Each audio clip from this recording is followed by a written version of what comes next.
በስመ አብ ወወልድ ወመንፈስ ቅዱስ አሐዱ አምላክ አሜን። የተወደዳችሁ የልዑል እግዚአብሔር ቤተሰቦች የእናታችን የቅድስት ድንግል ማርያም የአስራት ቃል ኪዳን የበረከት ልጆች የጻድቃን የሰማዕታት ወዳጆች በወደደንና ባፈቀረን በልዑል እግዚአብሔር ፍጹም ሰላም እላችኋለሁ። እንደምን ዋላችሁ? እንደምን ለይሳ ደረሳችሁ? አሜን። እንደ ኃጢአታችንና እንደ በደላችን ብዛት ሳይሆን እንደ ምሕረትና እንደ ቸርነቱ ተመልክቶ እስከ ሰዓት ያደረሰን የአባቶቻችን አምላክ ልዑል እግዚአብሔር ስሙ የተመሰገነ ይሁንልን። እርሱን ጠርተን እርሷን የማንተዋት ንጽሕተ ንጹሐን ቅድስተ ቅዱሳን ቅድስት እናታችን ድንግል ማርያም ዘላለማዊ ስሟ የተመሰገነ ይሁንልን። እንግዲህ እንደ እግዚአብሔር አምላካችን መልካምና በጎ ፍቃድ ዛሬ የምንማማረው ነሐሴ 7 ቀን በዓለ ጽንሰተ ለማርያምን ወይም ደግሞ የእመቤታችን የቅድስት ድንግል ማርያምን የጽንሰት በዓል በታላቅ ድምቀት እናከብራለንና ይህ ዕለት ምን የተከናወነበት ዕለት ነው፣ ስለምንድን ነው የሚከበረው የሚለውን እንደ እግዚአብሔር አምላካችን መልካምና በጎ ፍቃድ ዛሬ አጠር አድርገን እንማማራለን። እንግዲህ የሚያስተምረን እግዚአብሔር ነው፣ የሚመክረን እግዚአብሔር ነው፣ የሚገስጸን እግዚአብሔር ነው። እርሱ በመካከላችን ተገኝቶ የጎደለውን አሟልቶ የተጣመመውን አቃንቶ በአፈ መላእክት አርሞ ያስተምረን ይመክረን ይገስጸን ዘንድ የእርሱ መልካምና በጎ ፍቃዱ ይሁንልን። የእናታችን የንጽሕተ ንጹሐን የቅድስተ ቅዱሳን የቅድስት እናታችን የድንግል ማርያም ምልጃ ተረዳይነቷ በረከቷ ሁሉ በሁላችን ላይ ይደርብን። እንግዲህ ወደ ዛሬ ትምህርታችን ስንገባ ታዲያ በዛሬው ዕለት ነሐሴ 7 ቀን ቅድስት ቤተክርስቲያናችን የነጻነታችን መሰረት የድህነታችን ምክንያት የእግዚአብሔር ማደሪያ የሆነችው የእመቤታችን የቅድስት ድንግል ማርያምን የመጸነስ በዓል ወይም ደግሞ በዓለ ጽንሰቷን በታላቅ ድምቀት ታከብራለች። በዛሬው ዕለት የዓለም ሁሉ መድኃኒት የሚሆን አምላካችን መድኃኒታችን ኢየሱስ ክርስቶስን በሥጋ ለመውለድ የተመረጠችው ንጽሕተ ንጹሐን ቅድስተ ቅዱሳን ድንግል ማርያም በቅድስት ሐና ማኅፀን የተጸነሰችበት ታላቅ ዕለት ነው። ታዲያ ይህንን ክብረ በዓል እኛ ስለምንድን ነው የምናከብረው ስንል የመጀመሪያው የዓለም ድህነት የጀመረበት ዕለት በመሆኑ ነው። የሰው ልጅ ከእግዚአብሔር ተለይቶ በጨለማ ሲኖር አምላክ ሰውን ለማዳን የገባው ቃል ኪዳን መፈጸም የጀመረው በእመቤታችን በቅድስት ድንግል ማርያም መጸነስ ነው። እርሷ ድህነታችን የሚከናወንባት የተቀደሰች መሠረት ናትና እግዚአብሔር ለጻድቃኑ ለቅዱስ ኢያቄምና ለቅድስት ሐና የሰጣቸውን ተስፋ አስቦ የልባቸውን ሐዘን ወደ ደስታ መካንነታቸውን ወደ ፍሬያማነት የለወጠበት ዕለት በመሆኑ ይህንን ዕለት እግዚአብሔር አምላክን ለማመስገን እናከብረዋለን ማለት ነው። በዋናነት ይህንን ክብረ በዓል የምናከብረው ንጽሕተ ንጹሐን ቅድስተ ቅዱሳን ድንግል ማርያም የድህነታችን ምክንያት መሠረት የሆነችው የተጸነሰችበት ዕለት ስለሆነ ይህንን ዕለት በታላቅ ድምቀት እናከብራለን ማለት ነው።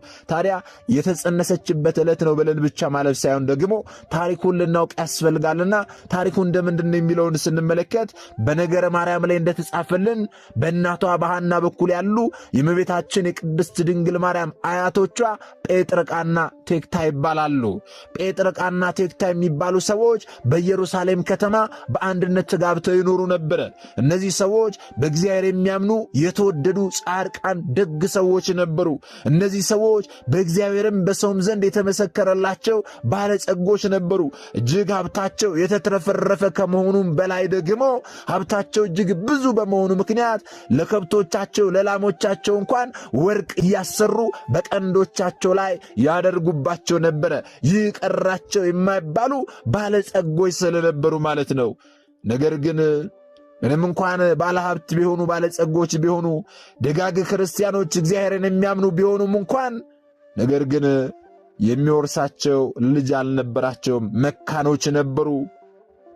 በዚህም ደግሞ እግዚአብሔር አምላክ ልጅ እንዲሰጣቸው ዘወትር ይማጸኑ ነበረ። ከዕለታት በአንደኛው ቀን ቴክታ ባለቤቷን እንዲህ አለችው፣ አምላክ እስራኤል የሚያደርገውን የሚያውቅ የለም። ትላንትና ማታ በሕልሜ አንድ ራእይ ተመለከትኩ፣ አየሁ። ይህም ራእይ ወይም ደግሞ ሕልሜ ደግሞ ነጭ ጥጃ ከማኅፀኔ ስትወጣ ያችም ነጭ ጥጃ ደግሞ ሌላ ነጭ ጥጃ ስትወልድ አየሁ። እስከ 7 ትውልድ ሲዋለዱ 7ተኛይቱ ጨረቃን ስትወልድ ጨረቃዋም ደግሞ ፀሐይን ስትወልድ አየሁ ብላ ለባለቤቷ ነገረችው። ባለቤቷም ታዲያ ይህንን ሕልም እንደሰማ ምን እንደሆነ ለማወቅ በጠዋት ተነስቶ ከሕልም ፈቺ ዘንድ ሄደ። ከሕልም ፈች ዘንድ ሄዶ ባለቤቱ የነገረችውን ሕልም ለዛ ለሕልም ፈች የነገረው። ያ ሕልም ፈችም ታዲያ እንደሚገባ አድርጎ ተረጎመለት። የሕልሙ ትርጓሜ ምን ነበር ካልን፣ እግዚአብሔር በምሕረቱ አይቷቸዋል፣ በሳህሉ መግቧቸዋል አላቸው። 7 አንስት ጥጆች መውለዳችሁ 7 ሴት ልጆችና የልጅ ልጆች ትወልዳላችሁ። ከቤታችሁ 7ተኛይቱ ጨረቃ መውለዷ ከሰው የበለጠች ከመላእክት የከበረች ደግ ፍጥረት ትወልዳላችሁ። የፀሐይ ነገር ግን አልተገለጠልኝም ብሎ ሕልሙን ፈታለት። እርሱም ታዲያ ያ ሕልም ፈቺ የፈታለትን ሕልም ይዞ ለሚስቱ ሄዶ ነገራት። እርሷም ፍቺውን ሲነግራት እንጃ አለች። አምላክ እስራኤል የሚያደርገውን የማውቅ የለም ብላ ዝም አለች። ወገኖቼ፣ አዎ ይህን ራእይ ወይም ደግሞ ሕልም ከተመለከተች በኋላ ሚስቱ ቴክታ ጸነሰች። ጸንሳም ደግሞ ሴት ልጅን ወለደች። ስሟን ሄሜን አለቻት። ሄሜንም ደግሞ አድጋ ለአካለ መጠን ስትደርስ አጋቧት። እርሷም ደግሞ ሴት ልጅን ወለደች። እርሷም ሴት ልጅን ከወለደች በኋላ ስሟን ዴርዴ ብላ ወጣችላት። ዴርዴም ደግሞ እንደዚሁ አድጋ አግብታ ሴት ልጅን ወለደች። እርሷም ደግሞ ስሟን ቶናህ ብላ አወጣችላት። ቶናህም ደግሞ እንደዚሁ አድጋ አግብታ ልጅ ወለደች። ስሟንም ሲካር አለቻት። ሲካርም ደግሞ አድጋ አግብታ እርሷም አሁንም ሴት ልጅ ወለደች። ሴትናም ደግሞ እንደዚሁ ልጇን ሄርሜላ አለቻት። ሄርሜላም እንደዚሁ ሴት ልጅ ወልዳ ንጽሕት ቅድስት ክብርት የምትሆን የእመቤታችን የቅድስት ድንግል ማርያምን እናት የጌታችን የመድኃኒታችን የኢየሱስ ክርስቶስን አያት እናታችን ቅድስት ሐናን ወለደቻት። ወገኖቼ፣ እናታችን ቅድስት ሐናም ደግሞ በሥርዓት አደገች። ለአካለ መጠን ስትደርስ ከቤተ መንግሥት ወገን ከሆነ ከነ ቅዱስ ዳዊት ወገን ከሆነው ከቅዱስ ኢያቄም ጋር አጋቧት። እናታችን ቅድስት ሐናም ደግሞ ከቅዱስ ኢያቄም ጋር ከተጋባች በኋላ እነዚህ ቅዱሳን በአንድነት ተጋብተው ሲኖሩ እነርሱም ልክ እንደ ቴክታና ጴጥርቃ ልጅ አጡ። ወገኖች አስተውሉ። ቅዱሳን ኢያቄምና ሐና እግዚአብሔርን የሚፈሩ ደጋግ ክርስቲያኖች ናቸው። እንደ ሕግጋቱ የሚኖሩ ናቸው። ነገር ግን ልጅ አጡ። ታዲያ ዕድሜያቸውን ማረጀ። ዕድሜያቸው አርጅቶ በስተርጅና ዕድሜያቸው እንኳን እግዚአብሔር አምላክን ልጅ ስጠን ብለው ከመማፀን ወደ ኋላ አላሉም። ከዕለታት በአንደኛው ቀን ወደ ቤተ እግዚአብሔር ሄደው ሲጸልዩ ሲያዝኑ ዋሉ። ሐዘናቸው እንደምንድን ነው ካልን ደግሞ አባታችን ቅዱስ ኢያቄም ወደ ቤተ እግዚአብሔር ሄዶ እንዲህ ሲል ሲጸልይ ዋለ። አቤቱ ጌታዬ ሆይ የአባቶቼ የእስራኤል አምላክ እኔ ባሪያህ እለምንሃለሁ፣ አትጣለኝ፣ አትናቀኝ፣ ጸሎቴን ስማኝ፣ ፈቃዴን ፈጽምልኝ። ለዓይኔ ማረፊያ ለልቤ ተስፋ የሚሆን ወይም ደግሞ የምትሆን የተባረከ ወይም ደግሞ የተባረከች ሴት ወይም ደግሞ ወንድ ልጅን ስጠኝ ብሎ ሲለምን ዋለ። እናታችን ሐናስ ደግሞ ምን ብላ ስትጸልይ ዋለች ካልን እናታችን ቅድስት ሐና አቤቱ ጌታዬ ሆይ አለች፣ የአባቶቼ የእስራኤል አምላክ እኔ ባሪያህ እለምንሃለሁ፣ ስማኝ፣ ለዓይኔ ማረፊያ ለልቤ ተስፋ የምትሆነኝ የተባረከች ሴት ልጅን የማኅፀኔን ፍሬ ስጠኝ ብላ ስትለምን አለች። አስተውሉ። ቅዱሳን ኢያቄምና ሐና ወደ ቤተ እግዚአብሔር ሄደው በእንዲህ ያለ ሐዘን ሆነው እግዚአብሔር አምላክን ሲማጸኑ ሲጸልዩ ዋሉ። ዛሬ እኔና እናንተ ምናልባት ልጅ በማጣት ውስጥ ያለን ሰዎች ምን ብለን ነው የምንጸልየው? አዎ ልጅ ከማጣታችን የተነሳ ጌታዬ ሆይ ምንም ይሁን ምን ልጅ ብቻ ስጠኝ ብለን እንማጸናለን። እግዚአብሔር አምላክም ደግሞ የጠየቅነውን ጥያቄ የለመነውን ልመና ሲመልስልን፣ አዎ ልጅ ብቻ ሲሰጠን፣ ያ ልጅም ደግሞ ለእናት ለአባቱ የማይታዘዝ ለቤተ ክርስቲያን የማይጠቅም ለሀገር የማይጠቅም የማይበጅ ልጅ ሲሆን ምን ነው ጌታዬ ሆይ ምን ነው ይህን ልጅ ከምትሰጠኝ ማኅፀንን በዘጋሁ ኖሮ ብለን ደግሞ መልሰን እግዚአብሔር አምላክን የምናማረር ሰዎች አለን። ቅዱሳን ኢያቄምና ሐና ግን ዕድሜያቸው ሄዷል። ልጅ ለማግኘት እጅጉን ይፈልጋሉ። ለዘመናት ሲንቋሸሹ፣ ለዘመናት እነዚህ የተረገሙ እየተባሉ ሲናቁ የነበሩ ናቸው። ልጅ በማጣታቸው ምክንያት ብቻ በሰዎች ብዙ ነቀፌታዎች ይደርሱባቸው ነበረ። ነገር ግን እንዲህም ሆኖ በጸሎታቸው ወቅት ላይ ጌታ ሆይ ይህንን ስድባችንን እንዲያርቅልን ምንም ይሁን ምን ልጅ ብቻ ስጠን ብለው አይደለም የጸለዩት። እነርሱ የጸለዩት ጌታዬ ሆይ አለ፣ ለዓይኔ ማረፊያ ለልቤ ተስፋ የሚሆን የተባረከ ልጅ ስጠኝ ነው ያለው። እናታችን ሐናም ለዓይኔ ማረፊያ ለልቤ ተስፋ የምትሆነኝ የተባረከች ሴት ልጅ የማኅፀኔን ፍሬ ስጠኝ ብላ ነው የተማጸነችው። የተባረከ ወይም ደግሞ የተባረከች የሚለው ላይ ልናሰምርበት ያስፈልጋል ወገኖቼ። አዎ ቀደምት እናቶቻችን ለእናት ለአባት የማይታዘዝ ለቤተ ክርስቲያን የማይጠቅም ለሀገር የማይጠቅም ልጅ ከሆነ የምትሰጠኝ ማኅፀኔን ዝጋው፣ የተባረከ ልጅ ብቻ ስጠኝ እያሉ እናቶቻችን ይጠይቁ ነበረ። ዛሬስ በዚህ ዘመን ያለን ሰዎች ምን አይነት ጥያቄ ሆነ የምንጠይቀው? አዎ ወደ ትዳሩ ዓለም እንገባለን። ወደ ትዳሩ ዓለም ከገባን በኋላ ጌታዬ ሆይ የተባረከ ልጅ የተባረከች ልጅ ስጠኝ ብለን እንጸልያለን ወይንስ ደግሞ ምንም ይሁን ምን ልጅ ብቻ ስጠኝ ብለን ነው የምንጸልየው? ከቅዱሳን ኢያቄምና ሐና ይህንን ልንማር ያስፈልጋል ወገኖቼ።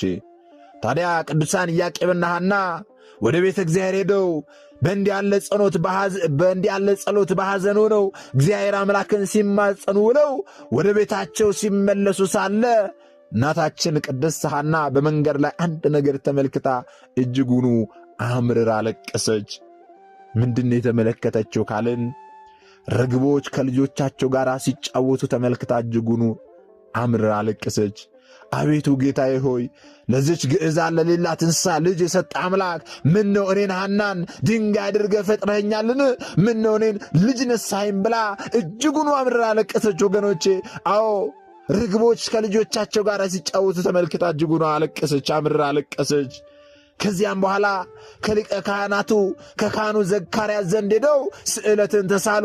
አቤቱ ጌታችን ሆይ ወንድ ልጅ ብንወልድ ተምሮ ቤተ እግዚአብሔርን አገልግሎ እንዲኖር እንሰጣለን። ሴት ልጅን ብንወልድ ማይ ወይም ደግሞ ውሃ ቀርታ መሶበ ወርቅ ሰፍታ መጋረጃ ፈትላ ካህናትን አገልግላ እንድትኖር እንሰጣለን ብለው ስዕለትን ተሳሉ፣ ስዕለትን ገቡ ወገኖቼ። ዘካርያስም ታዲያ እግዚአብሔር ጸሎታችሁን ይስማችሁ፣ ስዕለታችሁን ይቀበልላችሁ፣ የልቦናችሁን መሻት ሁሉ ይፈጽምላችሁ ብሎ ስዕለታቸውን አሳረገላቸው። ከዚያም በኋላ እናታችን ቅድስት ሐናና ቅዱስ ኢያቄም ዕለቱኑ ራእይ አይተው ነገር አግኝተው አደሩ። ራእዩ የተመለከቱት ምንድን ነው ስንል አባታችን ቅዱስ ኢያቄም ሰባቱ ሰማያት እንደ መጋረጃ ተገልጠው ከላይኛው ሰማይ ነጭ ወርዶ በራሴ ላይ ሲቀመጥ አየው ብሎ ለባለቤቱ ነገራት። ወፍ የተባለው ጌታችን መድኃኒታችን ኢየሱስ ክርስቶስ ነው። ነጭነቱ ንጹሕ ባሕሪው ነው። ከላይኛው ሰማይ ነጭ ወርዶ በራሴ ላይ ሲቀመጥ አየው ማለቱ ደግሞ አምላክ የኢያቄምን ወይም ደግሞ የሰውን ባሕሪ እንዳደረገ ሲያጠይቅ ነው ወገኖቼ። ሰባቱ ሰማያት የተባሉ ደግሞ የጌታችን የመድኃኒታችን የኢየሱስ ክርስቶስ ልዩ ልዩ ባሕሪው፣ ምልአቱ፣ ስፋቱ፣ ርቀቱ፣ ልዕልናው፣ እበዩ፣ መንግሥቱ ናቸው። አባታችን ቅዱስ ኢያቄም ይህንን ራእይ ተመለከተ። እናታችን ቅድስት ሐናም ደግሞ ምን ተመለከተች ስንል እኔም አየው ብላ ለባለቤቷ ስትነግረው እንዲህ አለችው። ነጭ ርግብ መጥታ በራሴ ላይ ወርዳ በጆሮዬ ገብታ በማኅፀኔ ስትተኛ አየው አለችው። ርግብ የተባለች እመቤታችን ቅድስት ድንግል ማርያም ናት። ነጭ መሆኗ ንጽሕናዋ፣ ቅድስናዋ፣ ድንግልናዋ ነው። ነጭ ርግብ መጥታ በራሴ ላይ ተቀምጣ ከራሴ ወርዳ በጆሮዬ ገብታ በማኅፀኔ ስትተኛ አየው ማለቷ ደግሞ ብስራተ ገብርኤልን በጆሮዋ ሰምታ እመቤታችን ቅድስት ድንግል ማርያም ጌታችንን መጽነሷን ሲያመላክተን ነው ማለት ነው። ታዲያ ይህንን ራእይ ያዩት ሐምሌ 30 ቀን ነው ወገኖቼ። ሐምሌ 30 ቀን ይህንን ራእይ አግኝተው ወይም ደግሞ ራእይ ተመልክተው አንድ ፍንጭ አግኝተው አደሩ ማለት ነው።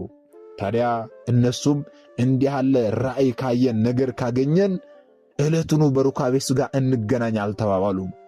ይህን ራእይ ካየን ዘንዳ አሁኑኑ በምንጣፍ እንገናኝና ልጅ እናግኝ አንቺም ጸንሺ አልተባባሉም።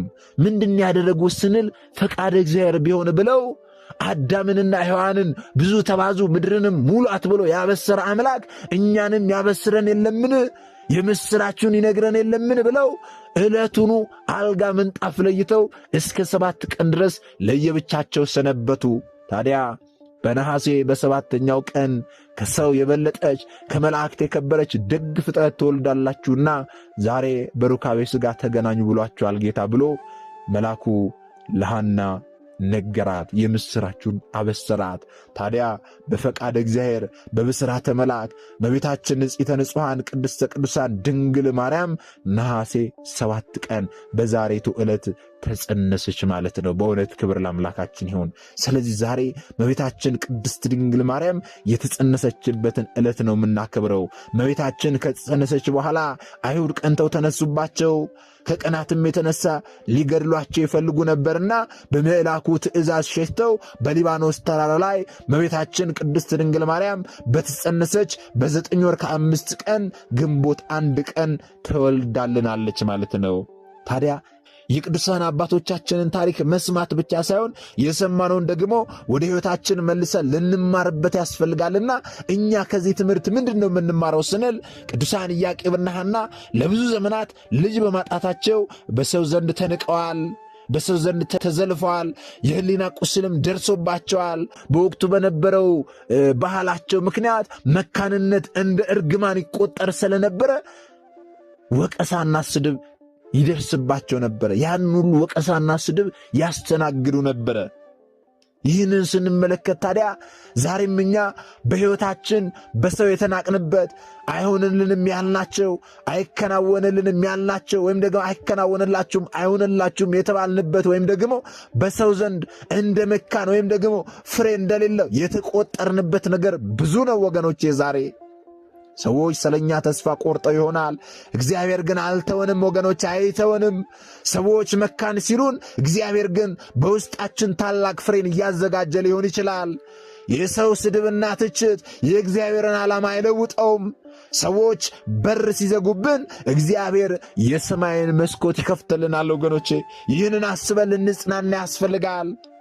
ቅዱሳን ኢያቄምና ሐና ተስፋ ሳይቆርጡ እስከ እርጅና ዘመናቸው ድረስ ይጸልዩ ነበረ።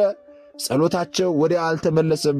ነገር ግን የእግዚአብሔርን ጊዜ በትዕግሥት ጠበቁ። ዕድሜያቸው ቢያረጅም ቢገፋም እንኳን እግዚአብሔር አምላክን በጸሎት ከመማፀን ወደ ኋላ አላሉም። የእግዚአብሔርን ጊዜ በትዕግሥት ጠበቁ። ዛሬም እኛ የእግዚአብሔርን ጊዜ በትዕግሥት እንጠብቅ ወገኖቼ። እግዚአብሔር ምላሽ ሲሰጣቸው ደግሞ ተራ ልጅ አይደለም የሰጣቸው፣ የዓለም ሁሉ እመቤትና የእግዚአብሔር ማደሪያ የምትሆን ድንግል ማርያምን የሰጣቸው። ዛሬ ብዙ ጊዜ የምንጸለየው ጸሎት ወዲያውኑ መልስ ላያገኝ ይችል ይሆናል። በዚያን ጊዜ ግን እግዚአብሔር አይሰማኝም፣ እግዚአብሔር አልሰማኝም ብለን ተስፋ እንቆርጣለን። ይህ መሆን የለበትም። እግዚአብሔር ለጸሎታችን ምላሽ ለመስጠት ሲዘገይ የሚሰጠን በረከት ታላቅና ከሕሊና በላይ የሆነ ድንቅ ነገር ስለሆነ ነውና በተስፋ ወይም ደግሞ በትዕግሥት ልንጠባበቅ ያስፈልጋል። የሚዘገይ የሚመስለን ነገር አይዘገይም፣ በራሱ ጊዜና ሰዓት ይፈጸማል። ስለዚህ በትዕግሥት መጸለይንና አምላካችንን መጠበቅን ከቅዱሳን ኢያቄምና ሐና ልንማር ያስፈልጋል። ቅዱሳን ኢያቄምና ሐና ወደ ቤተ እግዚአብሔር ሄደው ሲጸልዩ አምላክ ሆይ ልጅ ብትሰጠን ለእግዚአብሔር ቤት አገልጋይ እንዲሆን እንሰጣለን ብለው ተስለው ነበረ። ያገኙትን ስጦታ ደግሞ ለአምላካቸው መልሰው የሚያገለግሉበት የቅንነትና የይዋህነት ልብ ነበራቸው። በዚህም ምክንያት እግዚአብሔር አምላክ ልጅ ሲሰጣቸው እነርሱም ደግሞ ለእግዚአብሔር በተሳሉ ስዕለት መሠረት ቃላቸውን ጠብቀው በ3 ዓመቷ እመቤታችን ቅድስት ድንግል ማርያምን ለቤተ እግዚአብሔር ሰጥተዋል። ለእግዚአብሔር ቤት አገልጋይ እንድትሆን ሰጥተዋል። ስዕለታቸውን ፈጽመዋል ወገኖቼ። ዛሬም እኛ እግዚአብሔር በሕይወታችን ጤና፣ ልጅ፣ ሀብት፣ ዕውቀት ወይም ደግሞ ሌላ በረከት ሲሰጠን አጠቃቀማችን እንዴት ነው? የተሰጠንን በረከት ለእግዚአብሔር ክብርና ለሰዎች አገልግሎት እናውለዋለን ወይስ ደግሞ ለራሳችን ትዕቢትና ደስታ ብቻ እናውለዋለን? አጠቃቀማችን እንዴት ነው? እንዴት ነው እያደረግን ያለ ነው? እናታችን ቅድስት ሐና እንደተሳለችው የተሰጣትን ስጦታ እመቤታችን ቅድስት ድንግል ማርያምን በ3 ዓመቷ ለቤተ እግዚአብሔር አስረክባለች። እኛም ታዲያ ከእግዚአብሔር የተቀበልነውን በረከት በእምነትና በምስጋና ለአምላካችን መስጠት አለብን። ይህንን ከነርሱ እንማራለን። ሌላው ምንድነው የምንማረው ስንል ቅዱሳን ኢያቄምና ሐና በትዳራቸው ውስጥ በፍቅር በጸሎትና በቅድስና ይኖሩ ነበረ። ችግር ፈተና ሲመጣ እርስ በርስ አልተጠላሉም፣ አልተገፋፉም፣ አልተነካከሱም። ይልቁንም በአንድነት ሆነው ወደ እግዚአብሔር አለቀሱ። ዛሬስ እኛ ይህንን እናድርግ ይሆን? የቱ ጋር ነው ያለነው? ትንሽ መከራ ሲመጣ፣ ትንሽ ችግር ሲጎስምን አንተ ነህ ይህንን ያመጣኸው፣ አንቺ ነሽ ይህንን ያመጣሽው እየተባልን እየተዛለፍን እየተጋፋን እንኖራለን? ወይንስ ደግሞ ችግሩ ሲመጣብን እርስ በርስ ከመነቃቀፍ ይልቅ በአንድነት ሆነን ወደ እግዚአብሔር እናለቅስ ይሆን? ወገኖቼ የትኛውን እናድርግ ይሆን? እግዚአብሔርን የሚፈራ ትዳር ደግሞ የተቀደሰ ፍሬ ያፈራል። ወገኖቼ ዛሬ በትዳራችንና በቤተሰባችን ውስጥ ችግር ሲገጥመን ምላሻችን ምንድን ነው? መካሰስ፣ መጣላት ወይንስ ደግሞ በአንድነት ሆኖ መጸለይ ነው? ቤተሰቦቻችን በእግዚአብሔር ቃልና በቅድስና ከተገነቡ የሚወጡት ልጆችም ለቤተ ክርስቲያንና ለሀገር በረከት የሚበጁ ይሆናሉ። ስለዚህ እኛ የቱ ጋር ያለነው? በቅድስና እየኖርን ነው? እግዚአብሔር አምላክን በማመስገን እየኖርን ነው? ፈተናዎች ሲመጡብን በአንድነት እየተወጣን ነው? ወይንስ ደግሞ እርስ በርስ እየተገፋፋን ነው? ስለዚህ ይህንን ከእነርሱ እንማራለንና ቆም ብለን ራሳችን ልንፈትሽ ያስፈልጋል። በዛሬው ዕለት የጽንሰተ ለማርያምን በዓል ስናከብር ታሪኩን በጆሮአችን ሰምተን ብቻ ማለፍ የለብንም። በልባችን ውስጥ ያሉትን የሐዘንና የችግር ድንጋዮች በጸሎት ወደ እግዚአብሔር እንጣል።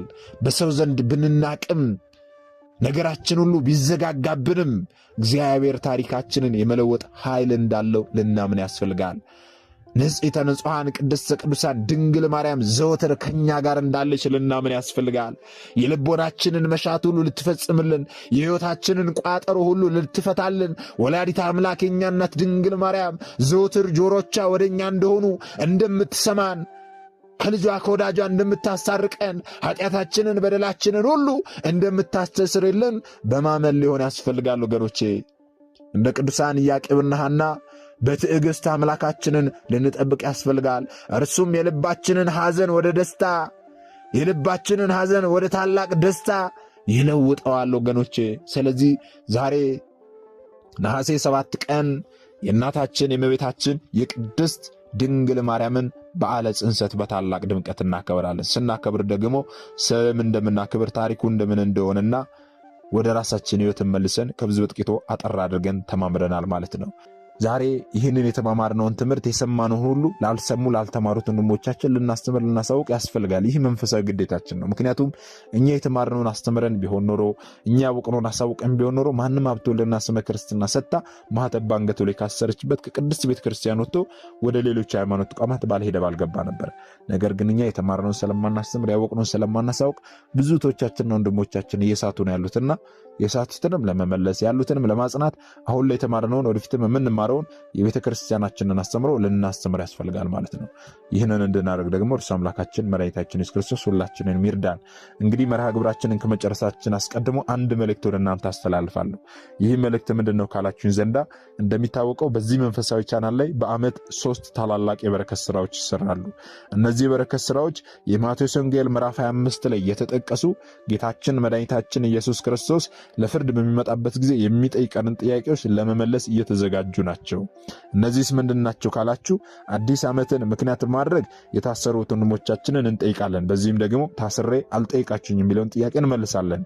የገና በዓልን ምክንያት ማድረግ ደግሞ የታመሙት ወንድሞቻችን በየሆስፒታሉ ያሉትን እየሄድን እንጎበኛለን። በዚህም ደግሞ ታምሜ አልጠይቃችሁኝ የሚለውን ጥያቄ እንመልሳለን። የፋሲካ በዓልን ምክንያት ማድረግ ደግሞ ነዳያንን አንድ ቦታ ሰብስበን እንመግባለን ማለት ነው። በዚህም ደግሞ ተርቤ አላበላችሁኝም፣ ተጠምቼ አላጠጣችሁኝ የሚለውን ጥያቄ እንመልሳለን ማለት ነው። እነዚህ 3 ታላላቅ የበረከት ስራዎች በዓመት 3 ጊዜ በዚህ መንፈሳዊ ቻናል ላይ ይሰራሉ። እነዚህ የበረከት ስራዎችም የሚሰሩት ሁላችሁም አነሰ በዛ ሳትሉ የአቅማችሁን አድርጋችሁ ተሳትፋችሁ ነውና የ100 ብር ቻሌንጅ ብለን ጀምረናል። ከ100 ብር ጀምሮ ሁላችሁም የአቅማችሁን እያደረጋችሁ የዚህ የበረከት ስራ ላይ ልትሳተፉ ያስፈልጋል።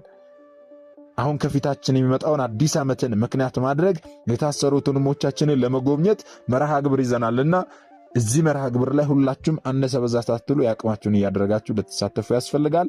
እንዴት ነው የምሳተፈው? በምን አካውንት ነው የምሳተፈው? ከዚህ በፊት የሰራችሁትን የበረከት ስራ እንዴት ነው ማየት የምንችለው እያላችሁ የምትጠይቁ ሰዎች ካላችሁ የዚህ ቪዲዮ የኮሜንት የመጀመሪያ ቦታ ላይ ሊንክ አስቀምጥላችኋለሁ። ያንን ሊንክ ስትጫኑ ሙሉ ዝርዝር መረጃው በጽሁፍ ይመጣላችኋል። እርሱን አንብባችሁ አካውንት ቁጥርም እዛ ላይ ታገኛላችሁ።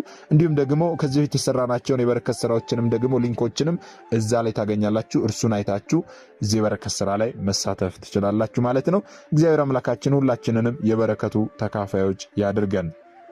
ምናልባት ደግሞ ዛሬ ገና ወደዚህ መንፈሳዊ ቻናል የመጣችሁ ሰዎች ካላችሁ ከዚህ በፊት የተማማርነውም ከዚህ በኋላ የምንማማረውም መንፈሳዊ አስተምሮች ወደ እናንተ እንዲደርሱ ከፈለጋችሁ ሰብስክራይብ አድርጋችሁ የደውል ምልክቱን መጫን ይኖርባችኋል። ምክንያቱም ይህ ቴክኖሎጂ ያመጣው ስርዓት ነው፣ እኔ ያልኩት አይደለም። ይህንን ካደረጋችሁ ዕለት ዕለት ከዚህ የሚለቀቁ አስተምሮች ወደ እናንተ ይደርሳሉ። ይህንን ካላደረጋችሁ ደግሞ ዛሬ እንዳጋጣሚ ይህንን አስተምሮ ሰምታችሁ ሊሆን ይችላል፣ በቀጣይ ከዚህ የሚለቀቁ አስተምሮች ወደ እናንተ አይደርሱም ማለት ነው። ስለዚህ ወደ እናንተ እንዲደርሱ ከፈለጋችሁ ሰብስክራይብ አድርጋችሁ የደውል ምልክቱን መጫን ይኖርባችኋል ማለት ነው።